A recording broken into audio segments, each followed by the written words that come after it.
Welcome to the Crypto Megan podcast. I'm your host, Megan Nilsson. I'm a high-end crypto and NFT portfolio and Web3 strategy consultant. I'm currently on a world tour as a Web3 keynote speaker at all the biggest Web3, tech, and fintech events around the world as an industry leader to educate anyone from beginner to C-level executive, and of course, to advocate for women in Web3. My mission is to inspire new people to get involved in the crypto and NFT space with quality, entertaining information they can trust as pioneers in this cultural and financial revolution, a paradigm shift.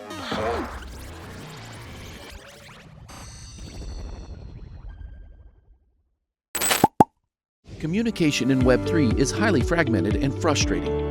Users have to check various channels to stay up to date with their digital assets, sifting through thousands of spam and notifications.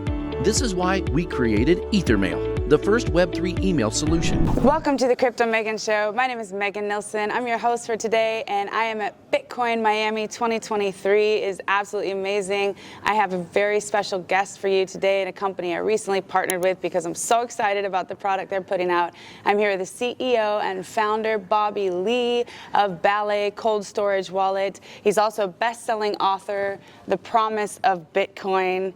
And we have an action-packed show for you today. I cannot wait to introduce him. Bobby, thank you so much for being on the show. Thank you, Megan. It's great to be on your show. Yeah, excited. Yeah, so we're here at the Bitcoin Miami show, and I must say, your booth is one of the most popular.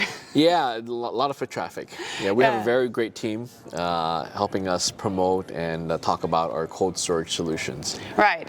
It's something that really called my attention, and also you guys are very charismatic. You're interacting a lot with everybody who comes by, and that's part of, you know, our mutual goal, which is to onboard billions of users, right? That's right. Yeah. And you know, there's a certain art to that and a certain way things have to be done, and also it helps that you guys are so laid back and inviting. You've got all the fun shirts as well. Yes. Everyone wants to come over. I mean, the booth is jam-packed, so I figured, you know, let's tell the story today, and you know, let's let them in a little bit on let's start with your background and how you got into crypto in the first place and kind of what you started with. Yeah, so I have a tech background. I studied computer science at Stanford University. Even through high school, I was very much a math and science guy. So for me, engineering, computer science was a natural course, natural selection to major in, and I studied at Stanford. And then after that, I stayed in Silicon Valley, worked in the internet industry. So back then, I graduated in 1997, 98. So of course, went to Yahoo. Premier Internet, back then it was called Internet Portal. Wow. Back in the early days, yeah. So I stayed there for 8 years and then moved on to do other stuff in tech, including so cloud storage, IP television, also e-commerce. I ended up working at Walmart, global e-commerce, doing that in China. What else? And then, so I got into Bitcoin quite early. So I got into Bitcoin right after my brother told me about it, my brother Charlie. Creator of Litecoin. So that was in 2011. Okay, wait, let's just back that up. Your brother ago. Charlie Lee is the creator of Litecoin. Yes, that's incredible. So he, at the time, of course, he hadn't created Litecoin yet, but he discovered Bitcoin, I think, in early 2011, got me involved. So we were both, he was mining Bitcoin, I started mining Bitcoin, using just rudimentary computer self-made PCs with graphics cards in them, mining Bitcoin, just a few mega hashes, a few hundred mega hashes per second, whatever the transaction rate is. Wow. Yeah, so we mined the whole summer. The Bitcoins we got barely paid for the electricity. Right. But today it's a lot of money. Yeah.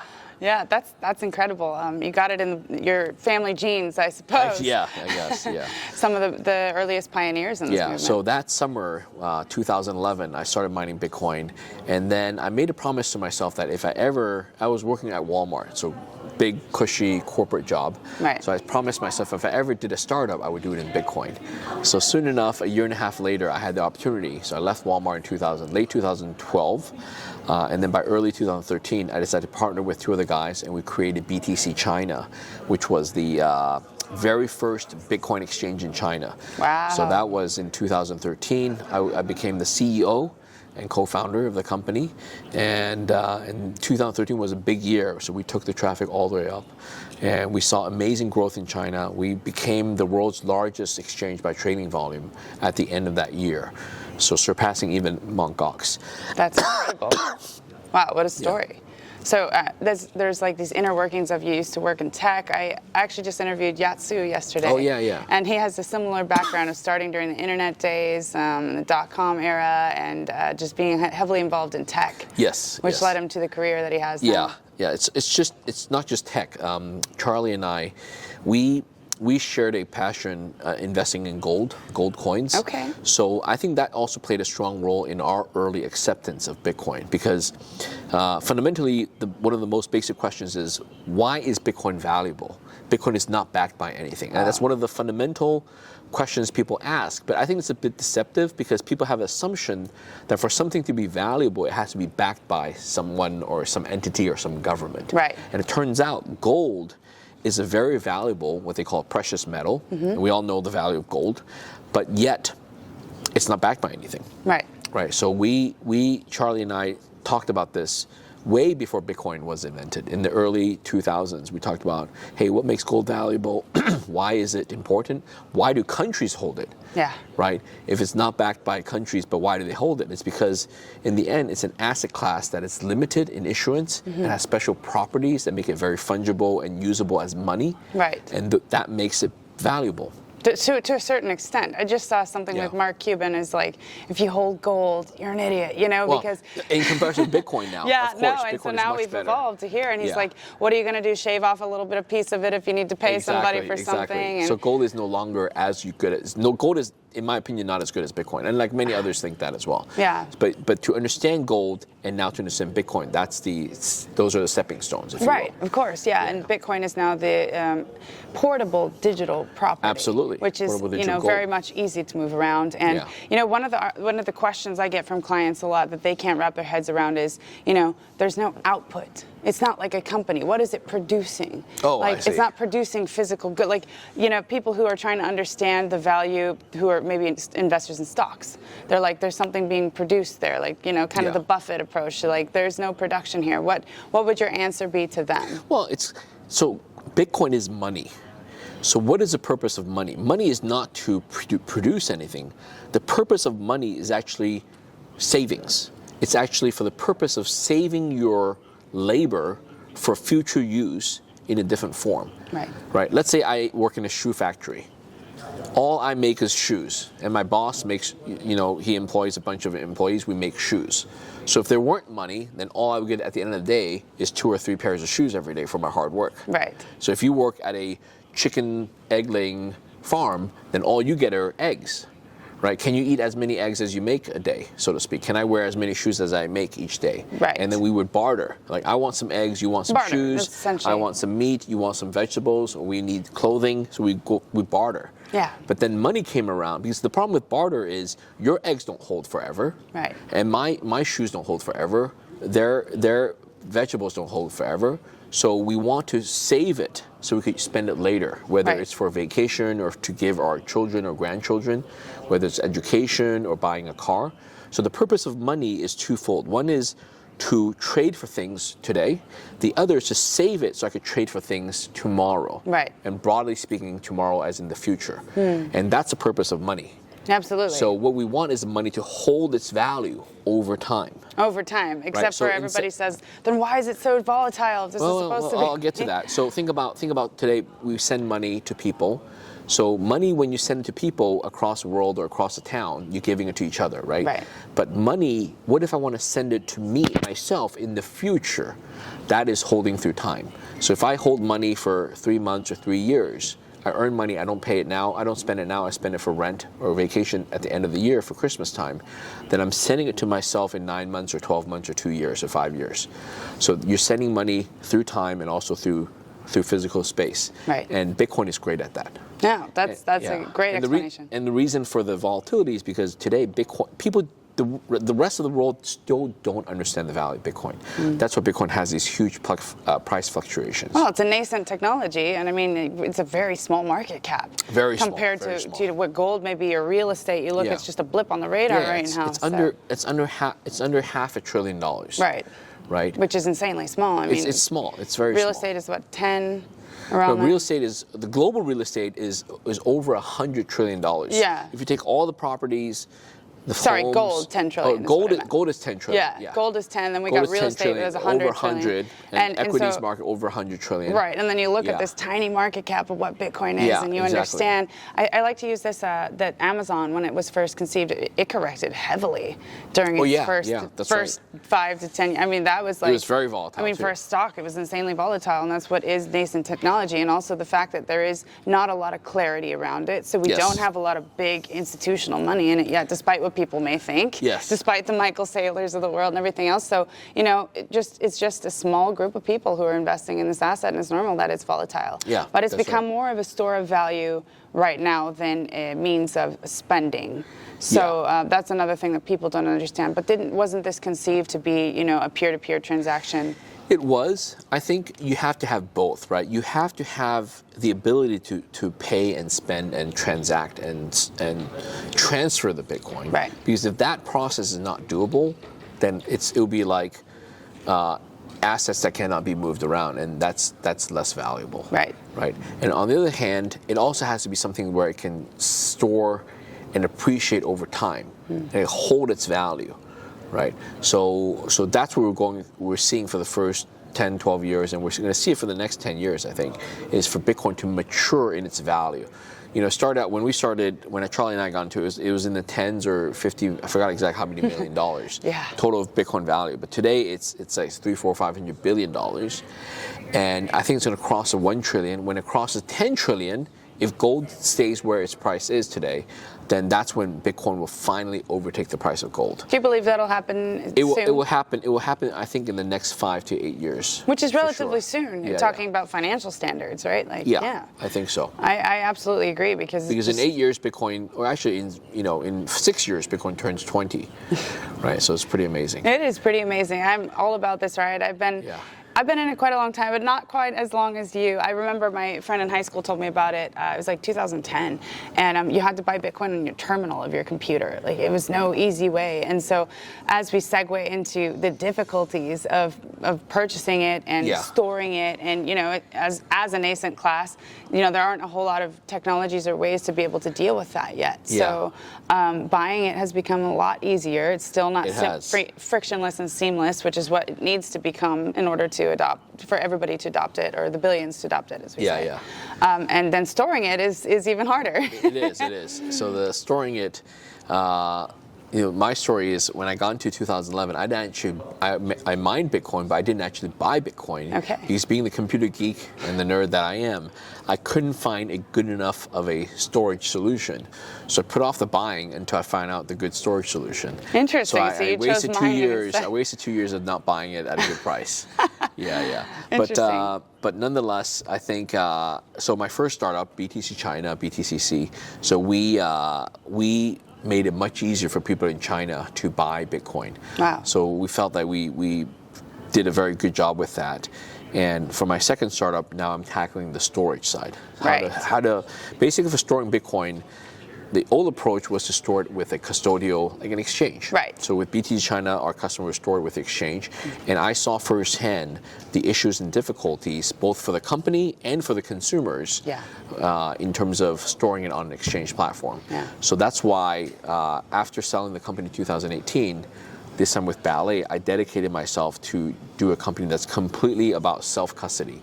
So my company, we never touch customer assets.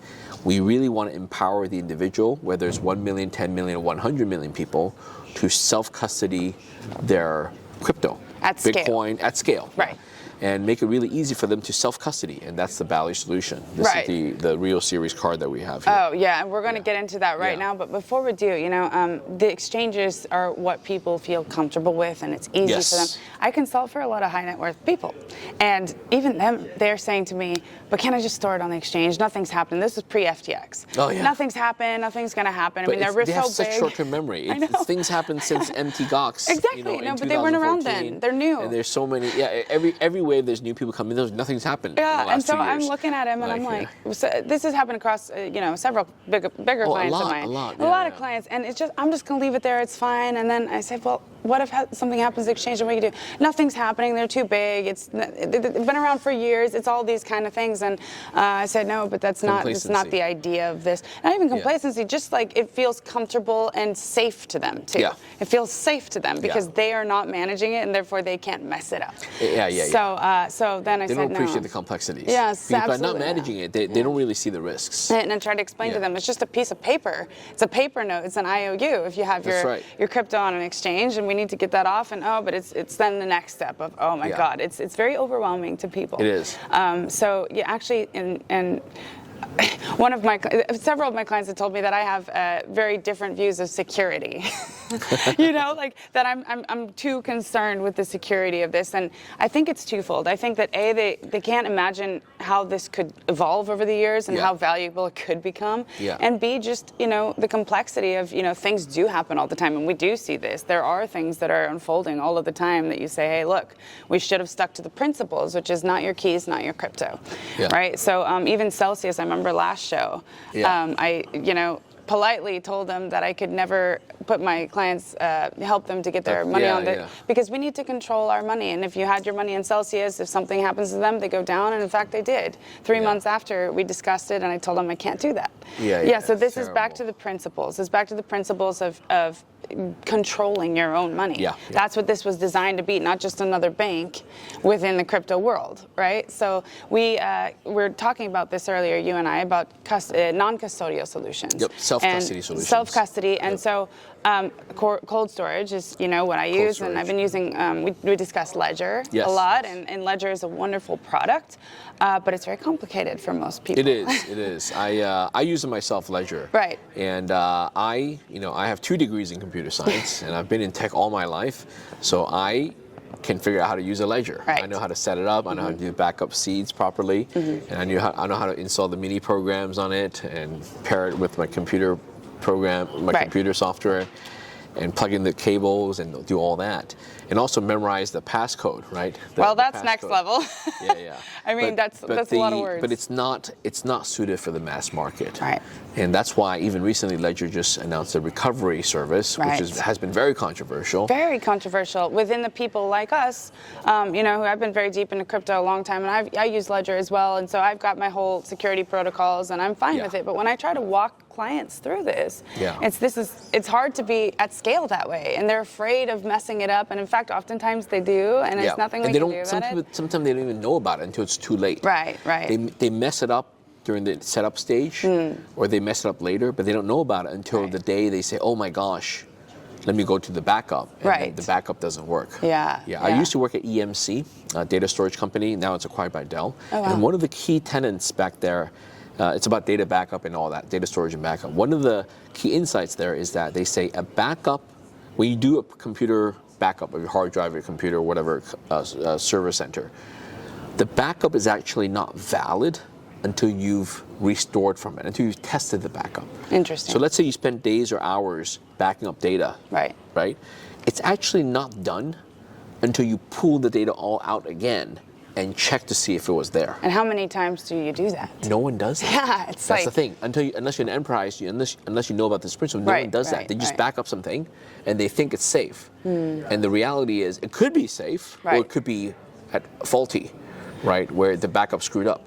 And I think all of these fears are kind of what keep people from getting involved in the first place. It's just they're so afraid of messing things up that they think, like, what's the point in even getting involved if I could mess this all up and lose it all? That's right. So just to clarify, Ledger is a wonderful product. I use it. It's great. It's my favorite on the market for certain things, but I'm obsessed with finding easy solutions for people. My mission is to onboard help onboard the next billion users. What I say is Ledger has good geek security.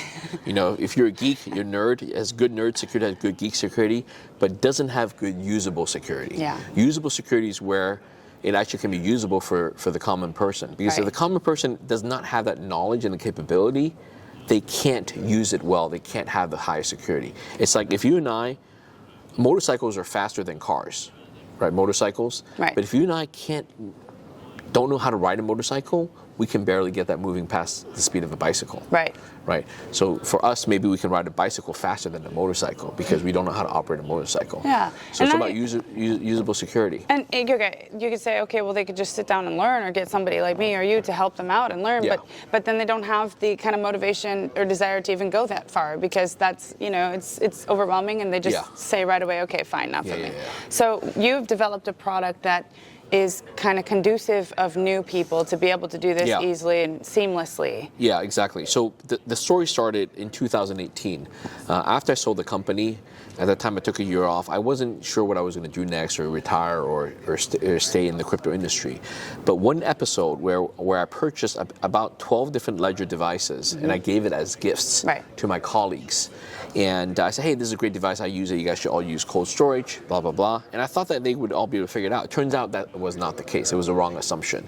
So that summer, I had to hold a special seminar, tutorial session, ran it for like 2 to 3 hours, where I had to physically, manually, personally teach people how to set up and use the Ledger device. Okay, this is the Ledger Nano S back in 2018.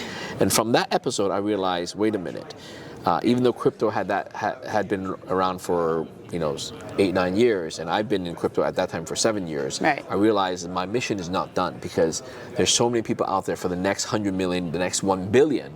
How are they going to use and store their crypto in self-custody? Right. Again, not relying on an exchange. Cold storage. Right, cold storage on top of it. Yeah.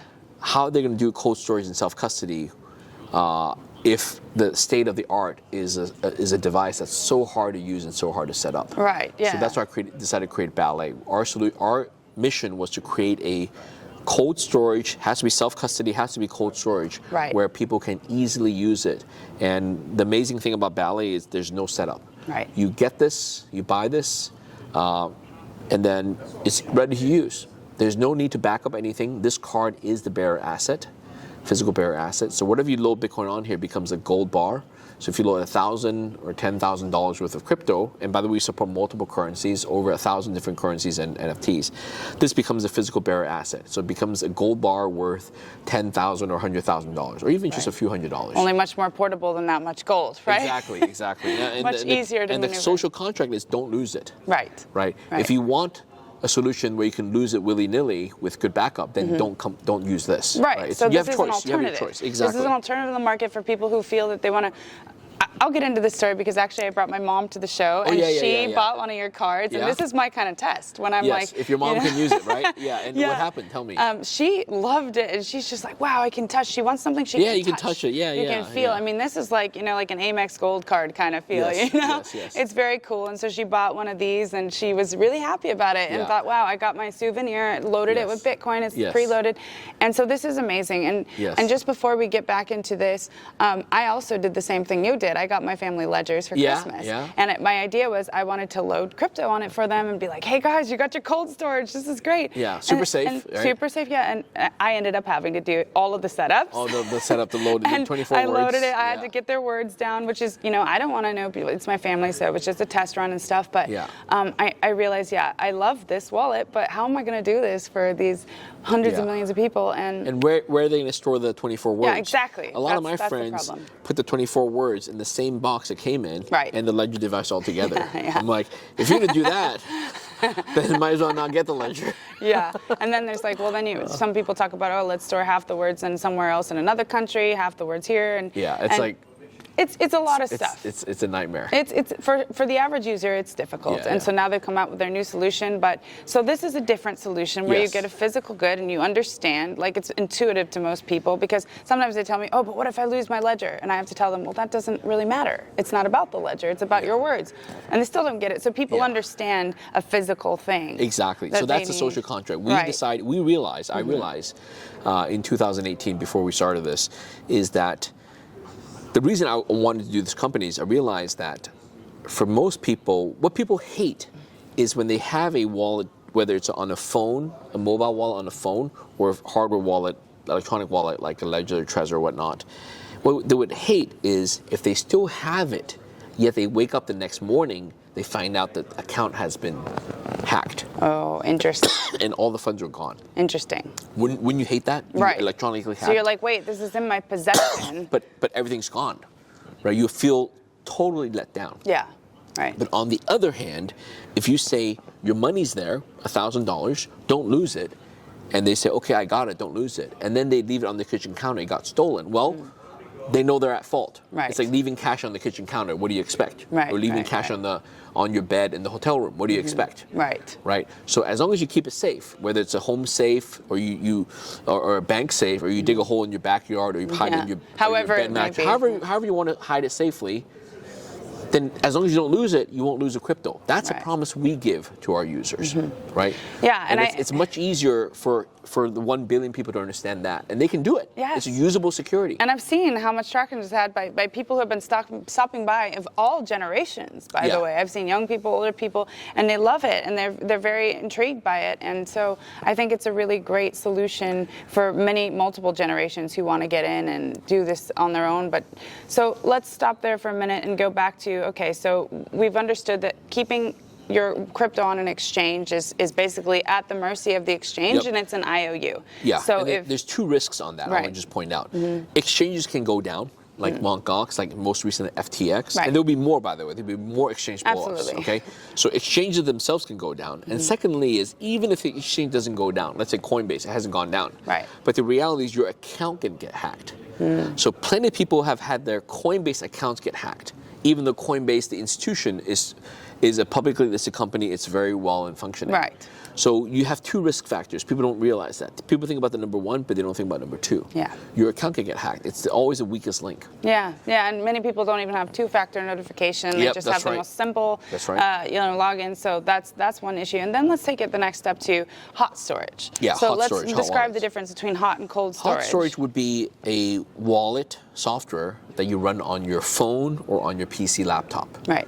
Right, with all the so-called private keys are on there, it's ready to go. It's usable because you can instantly use it to send transactions, to receive money and Right. send money, and you don't need any hardware device or pairing up to do.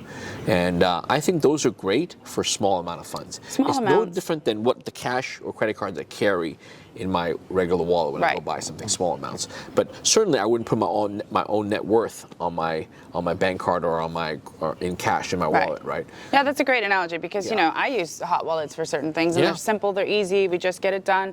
And Yep. it's not necessarily that you would keep your entire life savings on that Exactly. hot wallet or Yeah. whatever it may be. So a lot of, new companies that are trying to make this easy, just as you are, they're creating that kind of like hot wallet within the app that they open up. So it instantly goes into that wallet and they have it stored there.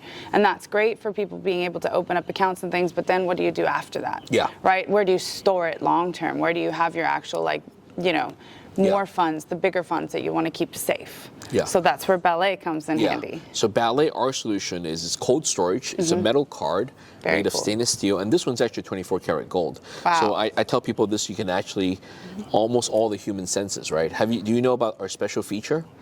Let's hear it. Okay, so you can see it, right? You can see it. Right. You can touch it, feel the embossing. Right, no, You I can see touch that, it, the B there. And you can hear it because this is the sound of Bitcoin, right?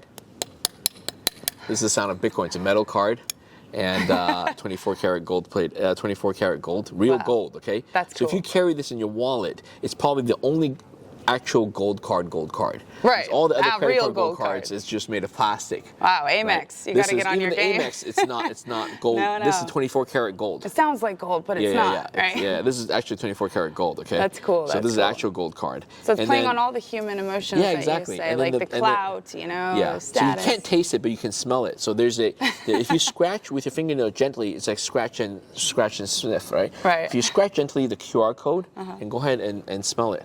Do you know about this? No. Go ahead and smell it now. Okay, wow. That's the smell of Bitcoin. That's the smell of crypto. That's the smell of Ballet. It's interesting. This is our branding and also for anti-counterfeiting purposes. This is very So every cool. Ballet card has that unique trade secret scent on it. That is cool. And we don't advertise it a lot, but it's on our QR codes. This. Tell your mom about it. I'm going to She'll tell love my mom it. about this, Yeah. and this is one of the reasons why, because I've been looking. I'm like tirelessly looking for solutions for newcomers and for Yes. to help onboard the next. I just did a conference about this with Anthony Scaramucci actually in New York, is Okay. how to onboard the next billion users. Yes. I'm just tirelessly looking Yes, for exactly. these solutions. And Ballet, we created Ballet for that. Yeah, and so I found you guys, and I'm really happy with this. And the cool thing, one of the cool things is I see, like when I did this for my family, and I wanted to give it as a gift. Like you Yeah. can actually gift these gift cards. Absolutely. Right, to like for Mother's Day or for a birthday or Yeah. something like that, and get people involved in this cool cutting edge new technology. Yeah. Right, that they're excited about, and they can have their own wallet in this way. And, Yes. and you've got many different styles and you know, amounts and things like that you can preload it with. And Yeah. this is really very cool. So as we kind of come to the end of exploring this wonderful product, I want to go over one topic with you, which is something that people ask me all the time. Is, you know, they tell me, oh, but you don't have to trust Ledger. This is a misnomer. Yeah, right. This You is a don't have to misnomer. trust Ledger because it's all offline, and you have your words, and that's it. Yeah. So this is actually not true. So I'll admit, I didn't think much about this topic up until 2018, 2019. When I was about to create this company, I really sat down and really thought about this whole thing about trust, Right. about wallets, vendors, and trust. It turns out I realized, and this is true for all wallets, okay? I don't care if it's a hardware wallet, software wallet, or Ballet's cold storage. You always have to trust the vendor of the wallet for two fundamental ways. Number one is you have to trust that they're technically competent. Right. You're gonna get screwed, you're gonna lose money, and it's gonna be a bad experience. So you're dependent on Ledger to keep updating the product in a proper way to make sure well, that first it's... of all, not just keep updating, but first of all, they have to deliver your product Right. that is good enough, right? That is not buggy, zero-day exploits and stuff like that. Okay, and then further, you have to, because they use software and all that, you have to trust that their future software, the Ledger Live and all that, and the firmware, the future firmware, will be updated in a timely manner in a way that fixes the bugs, and also the features are not introducing more bugs and backdoors. Right. Right. So we're getting very technical here, but you have to trust that, right? And there are cases where some companies release a firmware patch and actually made things worse. Right. Okay. Introduced more bugs and more backdoors and stuff like that to patch it again. So that's why many hardware wallets, not Ledger, but some other ones that go unnamed, they have a lot of updates, and they've had a lot of problems where funds are lost or get hacked. Right, even the web wallets, software wallets. Right. Recently, there's a recent wallet. I think Trust Wallet had an issue. Yeah, I where remember that. So it's very sad. They use a bad software for the entropy generation, and hackers figured it out, and they could sweep all the wallets. Right. Right. So you have to trust that they're technically competent. It wasn't their intentionally fault, right? Of course. So that's It's number one, trust. not usually intentional. Yeah. But Number one is that they have to be technically competent. Number two is you have to trust that they're not evil. right. Meaning that they have a good heart, good intention. They're not out to steal user funds. Right. Because even if they're technically competent, but they're evil, they can get you. There's no fooling around. Like That's- many wallets, they offer, for example, open source their firmware. You could read the code. Now, just because they open source it doesn't make it secure. That's also a misnomer. People say, oh, is it open source? It must be secure. No. Yeah. Open source is only secure if a lot of people review it. It stands the test of time. Right? If some random new wallet company comes out and open sources software, it's not going to be secure on day one. So you have to trust that they're not evil, Right. backdoors. But the problem with open source is, even if they're open source, it doesn't mean, if they're evil, it doesn't mean that the version that's running on the device is that version that you saw on open source. Wow. Right? Because they could update it with a newer version with more backdoors and more evil stuff. Right. Now, I'm not accusing of anyone doing that. No, I'm but just there are thinking you got possibilities to do that. we need to run through as users of these devices and understand what the complexities are behind these. Yeah. And so Ledger's clearly demonstrated that they're on a wonderful path, and they're helping so many people, and I love their product. But so is there any way to get around this trust, or what do you think is the I don't think there is. I don't think there is. It's true in the physical world too. When you go buy Coca-Cola, a bottle or a can of Coke, you trust that the brand, you trust that the bottle or the can is actual Coca-Cola from the actual factory, that it's not rat poison. And then we're getting into like real conspiracies by the end of that. If you can't trust that, then what is life anyway? Seriously, right? I don't know if it's a bottle of Tylenol, Coca-Cola. If you go to drive through McDonald's, you got to trust, right? Whether it's the companies, the food, all that, and that's the world we live in. Right. That's And there why, can be. that's why they're brands, right? Yeah. The reason a brand exists is because it's been trusted over years and years and years. And for ballet, we're building that brand, right? Right. Starting with a great name, Because it's ballet. the same for ballet. You Absolutely, know, you we're must building trust that brand. Yeah, first of all, it starts with myself, my brand, my personal brand. I've been in crypto for 12 years. When I started ballet, that was 4 years ago. At that time, I had 8 years of crypto experience. Now I have 12 years of experience, and I'm preaching about Bitcoin and cryptocurrency. And ballet starts with a great name, and now we're 4 years, and one day will be 5 years, and one day will be 10 years. Right. And that's how we build the trust. And Ledger's doing the same thing. Trezor, everyone's doing that, right? Yeah. Well, coming from a person that's building their name in the space as well, and my number one thing is reputation, and the people who I do these discussions with and I partner with. I want to be sure I can put my brand behind them to as far as the extent possible, right? And so for me, that's super important that you guys have that transparency and that you're out here personally here talking to the people and explaining these things. Very few. You don't see that much wallet companies or exchange company where the CEO comes out and meets the customers, and there's a public face, right? A lot of times the CEO hides behind, or the CTO hides behind. They're anonymous. I think it's terrible. It is terrible. I mean, you want to build up the brand, the image, the trust, and you won't get these next billion people in if they don't have somebody to see as the face behind the brand. Or That's right. They need to. This is so new and so scary to so many people that we need to do as many steps possible to get them to understand that we're here for the long run and we want to help. Yeah. And people always ask me, why should they trust ballet? I'm like, because I want to ensure, I've ensured that the ballet system, all the how the security works and all the key generation, the BIP38 protocol, I've ensured through the best of my knowledge and experience that it really is rock solid. Right. Because if it weren't, I wouldn't endorse it. I wouldn't have started this company. I wouldn't be able to sleep at night. Right. But I've been sleeping well for the last 4 years, and I can tell you. Well, that's a good sign. Yeah, we're one of the first. We're one of the only wallet companies, crypto storage self-custody companies, to say proudly that over the last 4 years, not a single user has lost money. That's amazing. Either due to hacking, and most importantly, or due to user errors. Right.